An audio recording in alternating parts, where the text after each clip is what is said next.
Hello friends, welcome to my channel. இன்றைக்கி பார்க்க போகிறது ஒரு வகையான சட்னிங்க. 1 டீஸ்பூன் எண்ணெய் விட்டுக்கலாங்க. இன்னொரு டீஸ்பூன் நல்லெண்ணெய் விட்டுக்கலாங்க. 2 டேபிள் ஸ்பூன் வேர்க்கடலை சேர்த்திக்கலாங்க.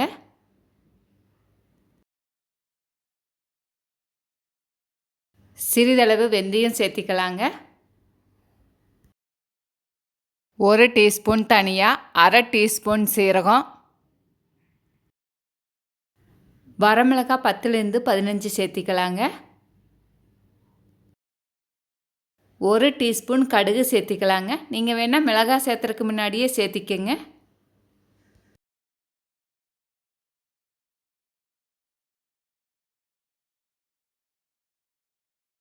இதுக்கு தேவையான அளவு உப்பு சேர்த்திக்கலாங்க. இதில் 7 பல் பூண்டு சேர்த்திக்கலாங்க. சின்னதாக இருக்கிறதுனால 7, பெருசாக இருந்தால் நீங்கள் 5 சேர்த்திக்கிங்க. மாங்காய் 1 எடுத்து அதனோட தோலை எடுத்துக்கலாங்க.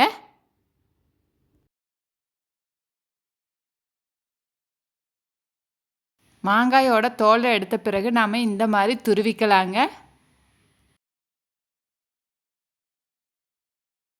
துருவன மாங்காயை மிக்சியில் போட்டு 1, 2மா அரைச்சிக்கலாங்க.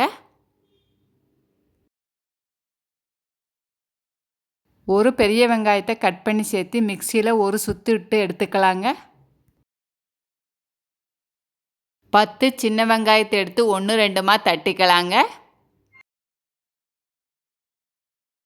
2 டீஸ்பூன் எண்ணெய் விட்டுக்கலாங்க. அரை டீஸ்பூன் உளுந்தம்பருப்பு சேர்த்திக்கலாங்க. சிறிதளவு கருவேப்பிலை சேர்த்திக்கலாங்க. தட்டி வச்சுருக்கிற வெங்காயத்தை சேர்த்து ஒரு வதக்கு வதக்கினா போதுங்க, ரொம்ப வதக்க வேண்டாங்க. அரைச்சி வச்சுருக்கிற சட்னி இது கூட சேர்த்து கலக்கிக்கலாங்க. இந்த சட்னி சாதத்துக்கு, இட்லி, தோசைக்கு எல்லாமுக்குமே சேர்த்திக்கலாங்க. நல்லா டேஸ்ட்டாக இருக்குங்க.